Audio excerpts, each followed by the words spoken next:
விஜயும் காவேரியும் ஒரு வருஷம் அக்ரிமெண்ட் போட்டு கல்யாணம் பண்ண விஷயம் நிவின் மூலமாக யமுனாவுக்கு தெரியுது. யமுனா அதை உடனே குடும்பத்தில் இருக்கிற எல்லார்கிட்டையும் சொல்கிறாங்க. உடனே காவேரியோட அம்மா சாரதா, அப்புறம் யமுனா, குமரன், கங்கா, நர்மதா எல்லாருமே சேர்ந்து கோபமாக விஜயோட வீட்டுக்கு போகிறாங்க.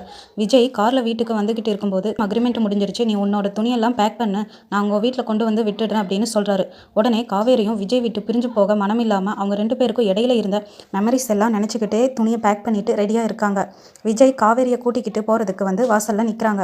காவேரியும் பேக்கோட வெளியில் வராங்க. கரெக்டாக காவேரியோட குடும்பத்திலேருந்து எல்லாரும் விஜயோட வீட்டுக்கு வந்துடுறாங்க. காவேரி பேக்கோட நிற்கிறத பார்க்குறாங்க. அப்புறம் அவங்க அம்மா, எதுக்காக நீ இப்படி ஒரு கல்யாணம் பண்ணிக்கிட்ட அப்படின்னு சொல்லி காவேரியை அடிக்கிறாங்க.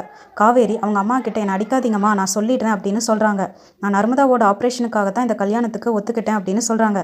அதுக்கப்புறம் பிரச்சனை இன்னும் அதிகமாகி அது ரொம்ப பெரிய சண்டையாக மாறுது. காவேரியை அவங்க அம்மா எதுக்காக நீ இப்படி பண்ணுனடி அப்படின்னு சொல்லி அடிக்கிறாங்க. விஜய் எல்லாருக்கிட்டையும் என்னைய மன்னிச்சிடுங்கன்னு சொல்லி கேட்குறாங்க. அப்போ ஒரு பொண்ணோட வாழ்க்கையை இப்படி தான் கெடுப்பியான்னு சொல்லி யாருமே எதிர்பார்க்காத விதமாக குமரன் விஜயை அடிச்சிடறாங்க. அப்புறம் சண்டை இன்னும் ரொம்ப பெருசாக மாறுது. காவேரி அவங்க அம்மா, நீ இப்படிப்பட்ட ஒரு ஆள் கூட வாழறதுக்கு என்னோட வீட்லேயே என்னோட பொண்ணாக வாழ்ந்துடலாம் அப்படின்னு சொல்கிறாங்க. அதுக்கப்புறம் காவேரியை எல்லாரும் சேர்ந்து திட்டி அடித்து இழுத்துக்கிட்டு போகிறாங்க. இதுக்கு அப்புறம் விஜயோட லைஃப்பில் காவேரி வருவாங்களா? விஜய் காவேரியோட காதல் அவங்க ரெண்டு பேரையும் சேர்த்து வைக்குமா?